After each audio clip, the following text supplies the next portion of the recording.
into the weekend with mixed sentiment in comparable oils. Malaysian palm oil is up, while European rapeseed is mostly higher. However, both crude oil and Chicago soy oil are lower. The Canadian dollar is up more than 1/10 of a U.S. cent compared to Thursday's close. According to the Canadian Grain Commission, 108,800 tons of canola were shipped during the week ended December 10th, down from 132,700 the previous week.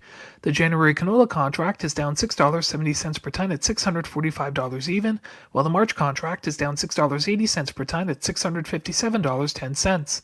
In the U.S., corn and wheat are higher, while soybeans are lower. The Biden administration will recognize an updated model in which ethanol-based sustainable aviation fuel producers can qualify for tax credits. Argentina reopened its grain registry after temporarily suspending it on Monday. Its government also announced a new export dollar program in which 80% of the volume is settled at the official exchange rate and 20% at a rate of 870 pesos per U.S. dollar. Farmers in Argentina also rejected a 15% export tariff for corn and wheat.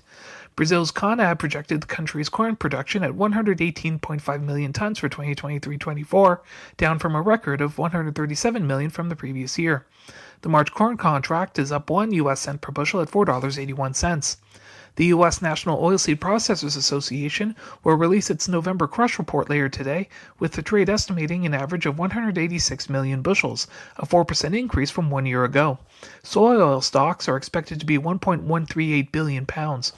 AgRural said that the Brazilian state of Mato Grosso, which produces 27% of the country's soybean crop, will lose 5 million tons of production due to dryness and is expected to total 40 million.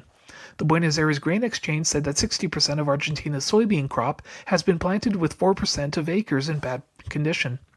The January soybean contract is unchanged at $13.14 U.S. per bushel, while the March contract is down 2 U.S. cents per bushel at $13.30. Canada exported 357,800 tons of wheat during the week ended December 10th, down from 641,500 the previous week. Canada also exported 74,700 tons of durum wheat in the same week, also lower than the previous one. The USDA reported that 14.53 million tons of U.S. wheat were committed for export so far this marketing year, up 3% from 1 year ago. The U.S. Southern Plains received rainfall and snowfall, supporting the winter wheat crop. The March Chicago wheat contract is up 7 U.S. cents per bushel at $6.23. The March Kansas City hard red wheat contract is up 3 U.S. cents per bushel at $6.40. The March Minneapolis spring wheat contract is up 6 U.S. cents per bushel at $7.23. That's a look at the ICE futures in U.S. markets for Friday, December 15th. In Winnipeg for MarketsFarm.com, I'm Adam Pilasciati. Equip yourself with the best deals of the year during New Holland's Value Bonanza, going on now at Butler Farm Equipment in Fort St. John. Get 0% financing for 60 months or choose big cash back on select mid-range tractors, including Workmaster Utility, Power Star, and T5 and TS6 models. Whatever the task, these versatile tractors get the job done. Work smarter with year-end Value Bonanza savings at Butler Farm Equipment in Fort St. John. Stop in today. Offer ends December 31st. For commercial use only, customer participation subject to credit qualification and CNH Industrial Capital Canada Ltd approval. Standard terms, conditions, and other restrictions apply. Down payment may be required. The opinions expressed during this show do not represent those of this station. If you've missed any of this show, you can follow the podcast at energeticcity.ca. Now, an in-depth look at the news and information shaping our community. This is Moose Talks with your host, Doug Craig, on Moose FM. Good morning and welcome to the show. A little later on, we're going to be sitting down with School District 60 Board Chair Helen Gilbert. We're going to be discussing the district's strategic plan. They're updating it, I suppose, and how and why you should get involved in that and have your say. They've got a survey that's live until sometime in January. But anyway, we're going to dig into that in a little bit here. But first, my first guest is currently the Peace River Regional District's Electoral Area B Director, but he's looking to move his political office to Victoria, as he was recently named the Conservative Party of BC's candidate for Peace River North. To tell us why he's looking to live on the island part-time, we're joined now by Jordan Kealy. Jordan, welcome back to Moose Talks. Well, thank you for having me again. It's definitely been quite a few times that I've been on here. Yeah, and you've worn a different hat, I feel like, every time. So I've got a lot related of hats, but nonetheless a little different. So, well, let's dig right into it. Why did you decide that provincial politics was kind of the next thing you want to you want to pursue here? So currently I represent local area B as a director, and I sit on the board of the Peace River Regional District. And I got into this position. I don't care about money or power. I came into this to make a difference and try and help promote change in a positive way and be able to fix problems. And throughout the time that I've been in this position, I just keep on running into more and more of the scenarios that they're provincial issues. And the thing that really bugs me is that there's a bunch of them that I can't really do anything about. I can advocate, and a huge portion of what we do is advocating. But it's when those problems are where people are dying, that's what I really that's what really tweaks me. And when I see the current approach to government, where they just keep on changing things so quickly, and there's not a lot of forethought about what they're doing, and they're just pushing it through. There's no consultation, there's no communication. And when you're at the local level, like at the regional district, you're really just a slave to the provincial government. It's great that you can help out in a bunch of different ways, but when you look at the major issues of, like, personally what I see will make the biggest difference in our lives up here, financially is one of the main things is just getting rid of the carbon tax. It's a parasitic tax. It doesn't really do anything to help us. It doesn't actually help the environment. When I was short hay this year, I went from 85 cows down to 30 cows. And that was because I had less hay than previously before, because it was dry. Me paying carbon tax didn't give me more hay. That didn't help me. When Mother Nature decides to change or do something, the best thing that we can do is adapt and try and prep for if there's the same scenarios happening over and over. And I really think that when you get rid of the carbon tax, it allows that inflation to start calming down. Just because of carbon tax, it ripples through every sector, and one product can have that carbon tax applied in 10 different ways. So if you wanted to cause inflation, carbon tax is what would do it on the federal level and provincial. So one of the biggest changes that I'd push for is to try and eliminate that tax, and along with, on the Conservative plan, there's 4 other taxes that they want to get rid of as well, and the fuel standard tax is one of them. That is something that would benefit every single one of us instantly. My second thing, and we see it all around us, and it's huge up here and compared to other areas, is our healthcare system. We need a reform, but when we look at the healthcare system, we have to look at it by region, because every region is different. There's different needs. Right now, my father-in-law, he's been in the hospital for 7.5 months now. He had a stroke. He's waiting to get into Peace Villa. You go in there, and on average, over half the nurses are traveling nurses. No matter how many we try and train, a lot of the ones that are in place, they're getting burnt out because they're overloaded. They're being overworked. We can barely fill the need. And I think that over the course of the pandemic, we really brought in some tools that were, instead of finessing our way through things, they were like a giant club. And I don't think the way that people were treated in so many different ways was fair, and I think it made things worse. So I think we need to reevaluate where we stand and actually have a proper look at the scenario. I'm a mechanic by trade, so when it comes to fixing something, you have to diagnose it and start from the basic problem and figure out where to go from there. And right now, the current solution that we keep on seeing provincially is to just keep on coming up with these huge plans. Some of them might be great ideas, but there's no forethought and proper action to go after them. And I think we need to bring BC back to basics. And once you focus on the core problems, you need to use common sense. Because when you're looking at it just on paperwork, that's one thing. But when you look at real life, you can go to the hospital and you can see with your own sense as to what's really going on.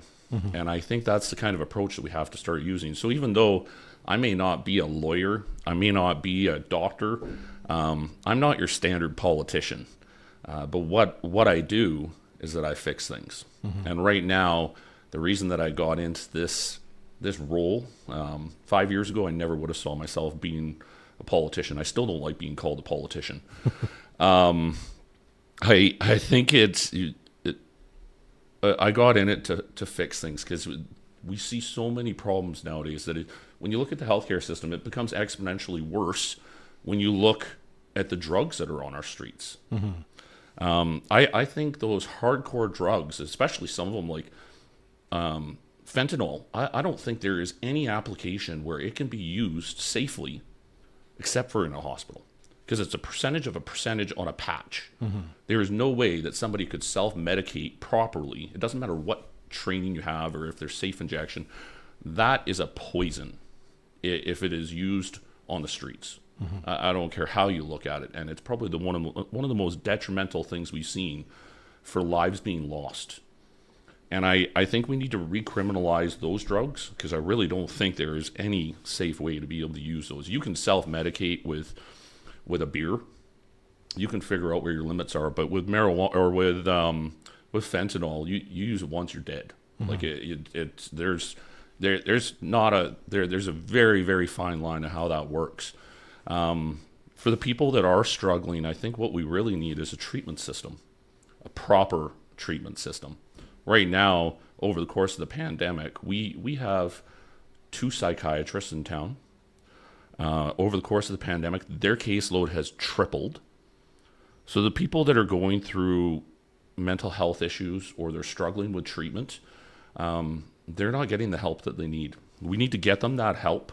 And then when they actually get that help and they come out, we can't just have all those hardcore drugs readily available for them again, because something's going to trigger them. It's everything. Every addiction has a trigger point, whether it's a stress and the biggest thing is that you don't want that for them to turn back to those drugs right away. So by recriminalizing those drugs, it makes it so then they're not as easy to access. And if we support our police, it actually helps reinforce the crime that comes with those drugs and the people that push all of that crime. Those are people that we somewhat kept that at bay before. And I think if we actually supported our police and our system more, it would have been better. Instead, it's like we almost went the other direction. And I really feel like it hurt us in a way that everybody around us has probably experienced somebody that's either overdosed or that they've lost. It shouldn't happen. And I think that I really think that when you look at the major things in our lives, when you prioritize scenarios, when people start losing their lives, that is why I'm stepping up for provincial. I feel like I have to do something. I do want to get to some of the other sort of things Sure. that are in the Conservative platform and just sort of local issues as well. But Yep. you mentioned advocacy as being sort of the biggest tool you have in your tool belt, as a municipal politician. Do you think, given that if polling can be believed and the election was held tomorrow, the Conservatives would form the opposition, do you think you'd still be in a better position, even in opposition against a government, if they were a majority government, to advocate when you're still not really in a position to, unless you convince the government to do so, to pass your bills, to kind of push your ideas, other than now you're closer to the government and you could say, hey, minister of whatever in the hallway, here's my idea, you need to do something about this. Do you think that puts you in a better position to do that, even if you happen to still be in the opposition? I think most definitely if you're in power, that gives you the scenario for the best case scenario for making change. Sure. I personally believe that when you look at the polling right now, when they're looking at the Conservative Party, we don't even really have all of our candidates yet. We're Conservative Party. John's working on making sure that we have a candidate in every riding in British Columbia. When you look at when these strong candidates come out, I might be a little bit different, but I think I'm definitely unique compared to a lot of people. But when these candidates come out, I think that polling is just going to get stronger, and it's even it's an effective strategy so far that most of what Kevin or John Rustad said so far, Kevin Falcon is just copying those concepts. John released a basic platform quite a while ago, and the opposition is copying pretty much everything on there. And the scenario that who I'm going up against, they'll flop to whatever the regional needs are, but they won't actually always back up what they promise. If I push that I'm representing conservatives, and a lot of what we have up here is conservative. We live in the country. We're a rural community. Everywhere, or all the cities around us and municipalities, we're rural. If I turn around and say something that I'm going to do to represent the conservative policies that we promise, I'm going to do it. I'm not going to make promises where I'll flip-flop on one thing and go to another to suit the region that it's in. And in all honesty, that when I'm talking about this, I'm referring to our area. I live here. The one that we keep on seeing around here that's talking, it's not even our own local MLA. It's the leader of that party, and it's the leader of the opposition that I'm now pretty much campaigning against. And I really think for people to see proper representation of their area, who to vote for, it should be an open forum. It should be candidate versus candidate, because that ultimately is who you're voting for. They're the parties, but I stand for my area. When my constituents say that they want something, I push as hard as I can. My party leader promotes me to represent my region. So if the other person that wants to run in this area wants to stand up and actually do a forum where it's face to face and in front of all the constituents here, I would love to do that. Because one thing I guarantee is that when I deal with people in my current constituency, which is over half of what I'm currently trying to apply for on the MLA side, when I say that I'm going to do something, I actually talk to people. I follow up with them, and I try and make a difference. I want to talk to you about John Rustad for a second, because of course he was ousted from the then BC Liberal caucus, for a post he put on social media that cast doubt on the science of climate change. He made a post on the National Day of Truth and Reconciliation that seemed to be coming out against the teaching of sexual orientation and gender in schools. I mean, these positions seem controversial, but I just wonder if you support your party leader 100%. And I do note that I looked at the platform, and it seems to promote parental rights. And I think there was a quote in there about no ideology being forced in the classroom upon the students. What's your take on those sort of things? So it's amazing when you talk in front of other people. There's context to what you have to say. In certain degrees, it gets copied, whether or not it's journalism and it's just written as an article, whether or not it's face to face like this, and people can watch a video and they can tell exactly what the whole story is. I think things can get taken out of context very easily. I support John Rustad completely. The main reason that he got kicked out of that party was that he voted for what he believed in and what his constituents wanted. That got him kicked out of the party. He stuck to his guns. He felt like he was doing the right thing, and I think he did the right thing. And it shows that what he did was right, because when you talk about splitting or vote splitting, United is splitting. They're fractured and they're splitting. They had an MLA walk across the floor. If you want to talk about the concept of vote splitting, one MLA walking across the floor is probably the biggest change in vote splitting that you can see. And there was contemplation of others. So it's not just this is because you have a party that likes to whip and to persecute their MLAs for wanting to represent their areas. So that was one of the things that I loved, was that when I said to John, I didn't really like party politics for that fact, that I if I'm representing a community, I'm going to do that. And if somebody's going to come along and try and whip me for doing that, I'm not going to be involved in it. And I told John that flat out. And he said, I 100% support you standing up for your community. And it's very clear the conservative values are very straightforward. They're not going to bounce around from one spectrum to another. When you look at the United Party, like they're a centrist party, but they're pushing more socialist. Like it's almost like when you vote for them, for some of the things you're voting for the NDP at the same time. They'll turn around and copy the Conservatives. So you really don't know what you're getting when you vote for them. And I think that's why somebody may have been kicked out, or why some of them are choosing to leave, is because they really don't know what they're representing. And I don't think that really helps at all, especially when you look at the trend that we have right now with the NDP. I think the whole system has shifted socialist. And it's, even when you look at what the Liberals used to be compared to what they are now, it really has shifted socialist. And in that house, there's pretty much nobody conservative anymore. And when you go too far, when you spend the amount of money that they have, like if you add up the debt for all the provinces and the country, it's almost $3 trillion.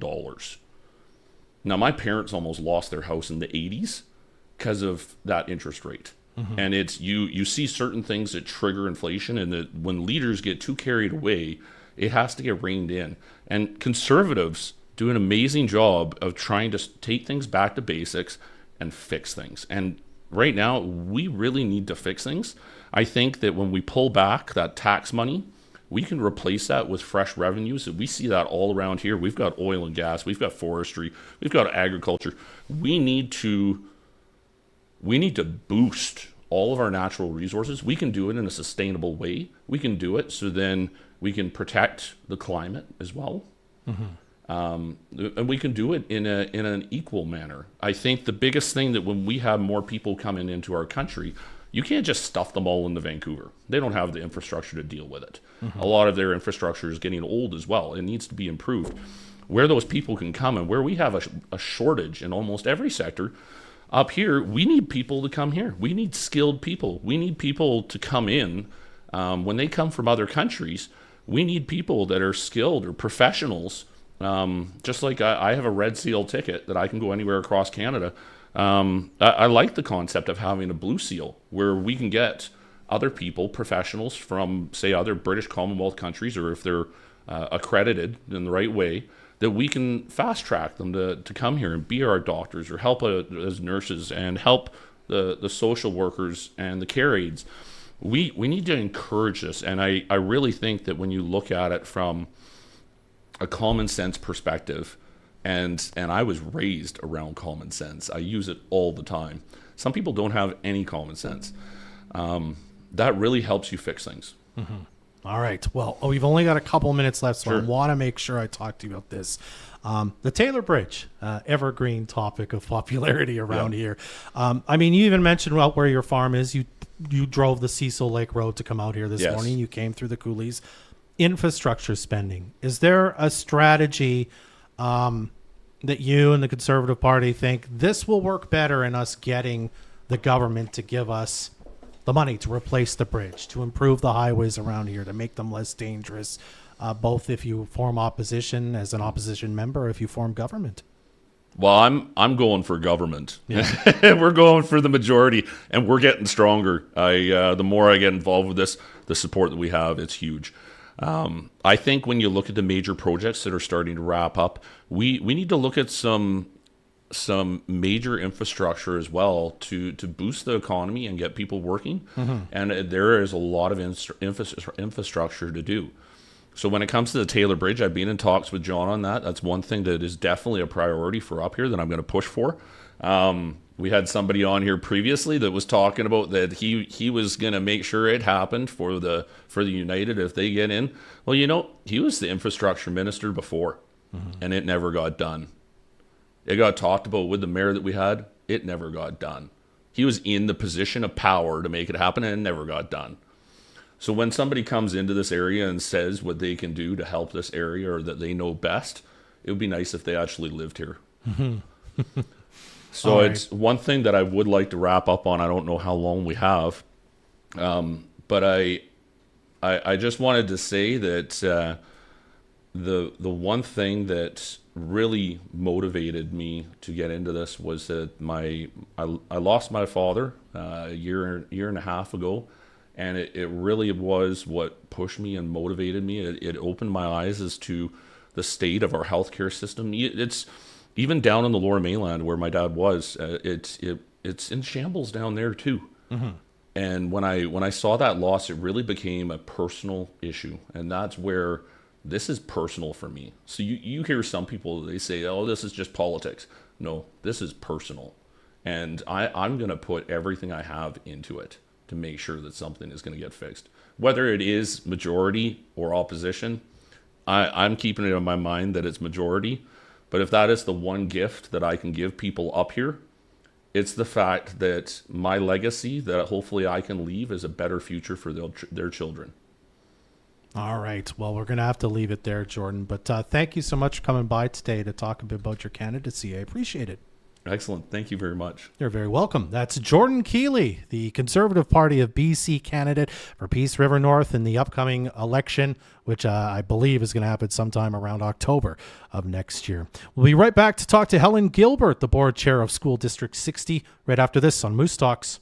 Christmas, the most wonderful time of the year. Hi, this is Kaylee from Hamry's Funeral Chapel, reminding you as you gather this holiday season to please don't drink and drive. From our family to yours, have a safe and memorable Christmas. From all of us at Hamry's Funeral Chapel.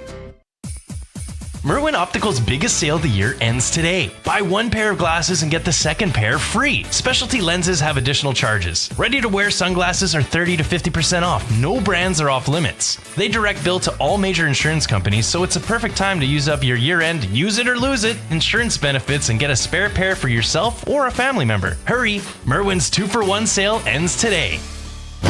Monster Madness! Presented by Peace Country Toyota. Monster Trucks! The hottest show on the planet in Dawson Creek. Offensive Event Center. Saturday, May 4th. See the world's best monster trucks in action. Plus, see freestyle motocross performed by the stars of the FMX World Tour. Tickets on sale now! At the Offensive Event Center box office or online. Monster Madness! Dawson Creek, Saturday, May 4th. Be there! Carter's Jewelers can be a great help if your jewelry has been stolen or if you've lost it. Over the years, we've helped countless people deal with insurance needs, and we can provide free estimates. We know what it's like to be robbed. Carter's Jewelers, 9908 101st Avenue. At Safeway, we're here to help you save this holiday season. This week, get Butterball Grade A turkey raised without antibiotics, frozen for just $1.95 a pound with your Scene Plus card at Safeway. See flyer for details. There's nothing quite like being home for the holidays. Whether you're celebrating your first or 21st Christmas in your home this year, Action Property Management hopes you enjoy every moment. If you need a place to call home in 2024, talk to Action Property for some great options for short or long-term rentals. Happy holidays from Wanda and the staff at Action Property Management, located on 100th Street in Fort St. John and also in Dawson Creek. See actionproperty.ca. Watch this show live on Facebook or download the podcast at energeticcity.ca. Welcome back to the show. I'm just ready. My next guest is the board chair of the School District 60 Board of Trustees, and we're here to talk a bit about the district's strategic plan, which they are updating right now, and they'd like you to be involved and have your say in some things. So I'm very glad to welcome Helen Gilbert to Moose Talks. Helen, thank you so much for being here. Thank you for having us. So tell me, I guess, actually, the first thing I wanted to know a bit about was just the school district board. Tell us a bit about what you do as a board and even what you do as board chair. So school districts are not a well understood local government entity, so it's a great question. We operate in a co-governance model with the Ministry of Education. So there are some things that we are expected to do from the ministry level.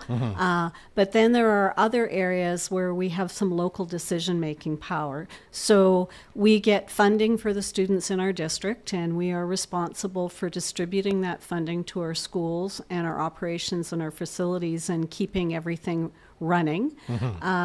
Where we have local decision-making would be in things like transportation. We go back and forth with the ministry with regards to what our facility needs are and our facility upgrades are. Quite excited that we have a new school or a partial rebuild, but almost a new school happening in 101, and we'll be opening a new gym in Upper Halfway. And those projects came through based on the identification of local need, and that comes from the school board. Okay. Well, I'm going to ask you more about the capacity situation in a minute, but tell us a bit about this strategic plan then. That I guess is you're revamping, or you're kind of coming together with a new one, updating it maybe is a better word. Well, basically the board that left in 2018 had put a strategic plan in place, and they actually were ahead of their time because the ministry at the point they put a strategic plan in place was not expecting boards to do strategic plans. They now are. And when they did that strategic plan, they did not have a lot of community engagement in the development of that plan. And the new board came on, where there was 4 of us that were brand new, and we looked at the existing plan that was left, and it was good work. So we've done some modifications and some tweaking in our last term, but in this term it was really important to us that we renew it. It is now a ministry expectation that all boards have a strategic plan, and we wanted to do that community engagement piece that was not there in the production of the existing one. So we've started with our internal stakeholders. So we've met with teachers, support staff, bus drivers, custodians, district leadership team, and gone through an information gathering process with them, our DPAC as well, and we've reached out to local government. We are at the stage where we have an online survey that closes on January the 26th, and we're really looking to get the word out to have people do that survey. And what we're also hoping is that some of the people that have been involved in our engagement activities to date, we took their information at that time, but they may have further thoughts or other ahas that we're hoping they'll go back and do the survey, and we'll capture it that way. We still have to meet with Hudson Hope and Taylor, and then we've still got some of our rural schools we're going to be meeting with. In addition to reaching out to the adult population of the community, we had student engagement activities designed for there was a primary one, a more intermediate middle school one, and a secondary one. And those are being done in our schools right now. So we'll also be able to bring student voice back to our strategic planning. Okay. Very quickly, I mean, strategic plan is sort of a corporate kind of term, right? So big picture, this is really about, as part of it, I assume, we're guessing is not the word I want. We're estimating that we're going to have this many students in this year and this year and this in each part of the plan. We're going to need this. This thing is at the end of the life. We need to start working on renovating or rebuilding. We may need a new school. That's sort of what this plan is about, is anticipating what's going to be happening. That will be part of probably what will emerge as a continuation of our operations and facilities pillar. And that will be part of our capital planning. We also, in our information gathering, have some other focus areas. One of them is student learning and wellness, people development, governance, truth and reconciliation. And we now are no longer just the Ministry of Education, we're the Ministry of Education and Childcare. So that whole early learning piece is a new piece that we're gathering some information to guide us. Strategic plan, easiest way to think of it is kind of your roadmap for the next 3 to 5 years, where you're going to focus your priorities, your budgets, and your energy. Okay.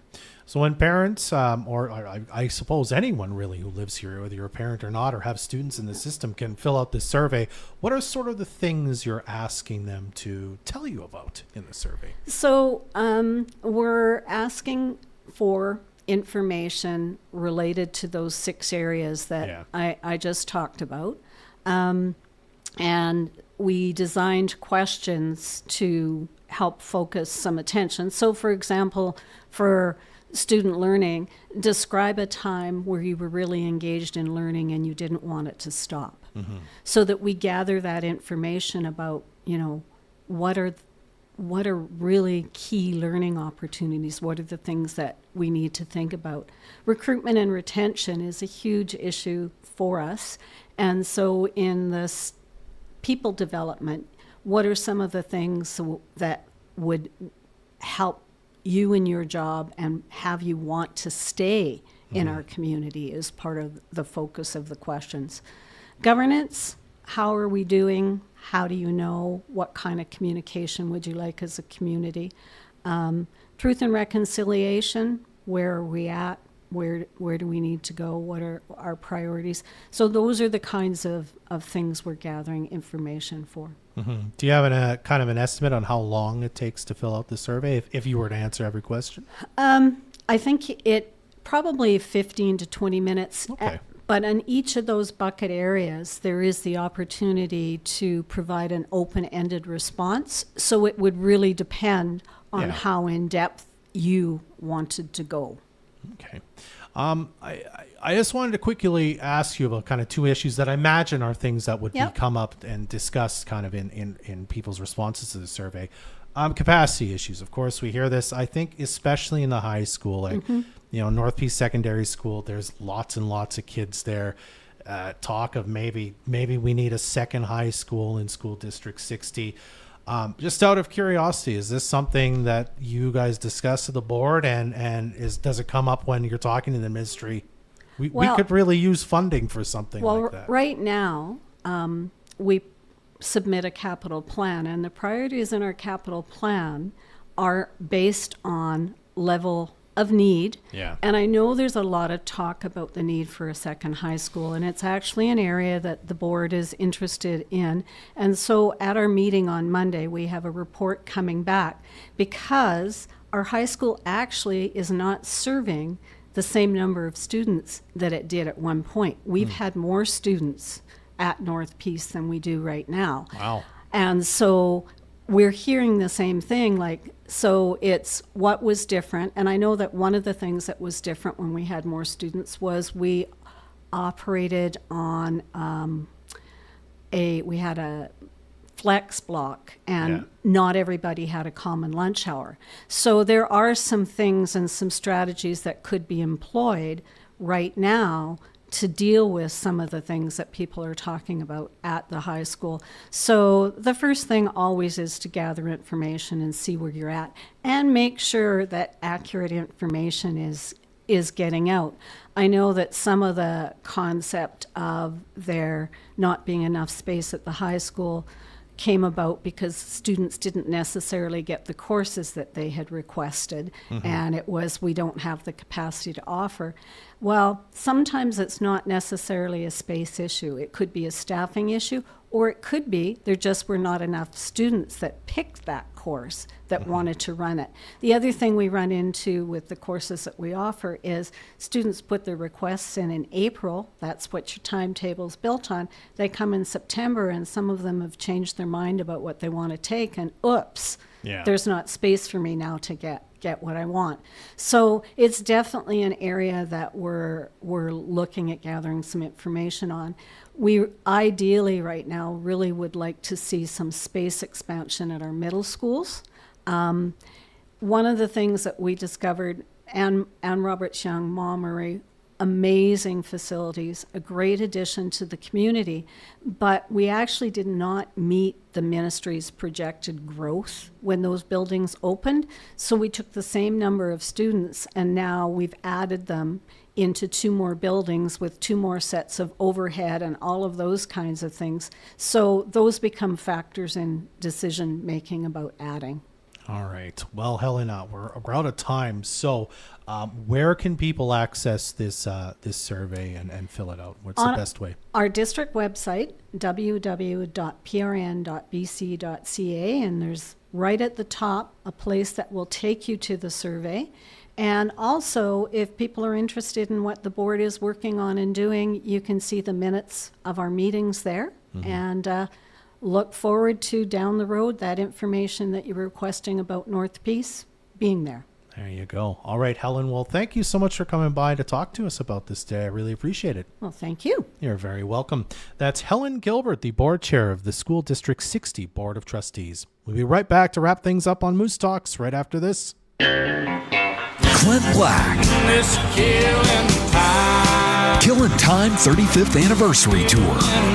June 16th, Oventive Event Center, Dawson Creek. For the first time ever playing his groundbreaking debut album, Killin' Time, start to finish. Plus, more legendary hits. On sale now at LakeviewTix.com. Clint Black, live in this special concert event. Brr, can you feel that? Winter is here and 100.1 Moose FM needs your help. Join our Moose Mitts clothing drive by donating hats, scarves, socks, and of course, mittens. At the end of each month, we'll collect all the donations and drop them off at a different organization to help those in need. Hand over your donations at Fort St. John Home Hardware, The Hairbin, or Moose FM Studios on 101st Avenue. For more information, visit moosefm.ca or download the 100.1 Moose FM app.